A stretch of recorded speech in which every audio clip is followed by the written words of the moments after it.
Good morning. Madrid's prosecuting authority yesterday said it had requested the dismissal of a corruption case against Prime Minister Pedro Sanchez's wife that prompted him to announce he was considering resigning. The authority said he was appealing Wednesday's decision by a Madrid court to look into a private complaint laid by anti-corruption activists against Begoña Gómez over alleged influence peddling and business corruption. The anti-graft group behind the complaint, Manos Limpias, said earlier that it had based its suit on media reports and could not vouch for their veracity.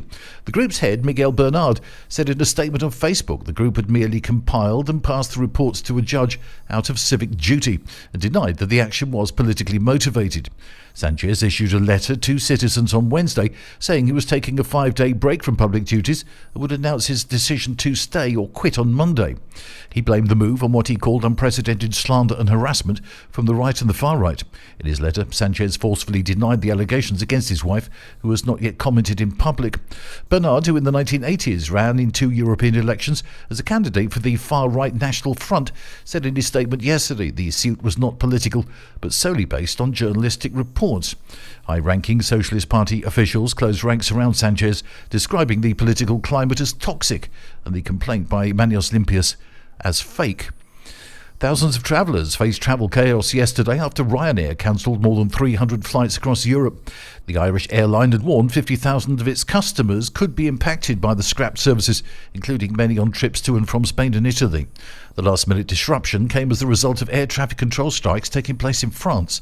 The country's Civil Aviation Authority asked airlines to cancel 75% of flights at the Paris-Orly airport, as well as over half of their flights to both Paris-Charles de Gaulle and Marseille airports.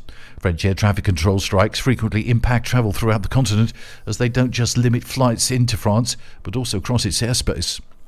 And the Guardia Civil have announced the arrest of 20 people for making illegal cigarettes. It was alleged that those arrested were involved in the production and distribution of 6 million counterfeit cigarettes. Many were seized, along with 33 tons of tobacco, with an estimated value of €7.6 million. There were 2 clandestine factories operating, one in Córdoba and the other in Humanes de Madrid. The Lucena operation in Córdoba was almost impossible to find, with some 11 Bulgarians locked inside and living in the factory. In order to be able to smuggle the counterfeit cigarettes to their main markets in France and Portugal, there was also a selection of false packaging in order for it to appear that the packs were genuine and represented the most popular brands. The investigation, which stretches as far as Ukraine via different international agencies, is ongoing.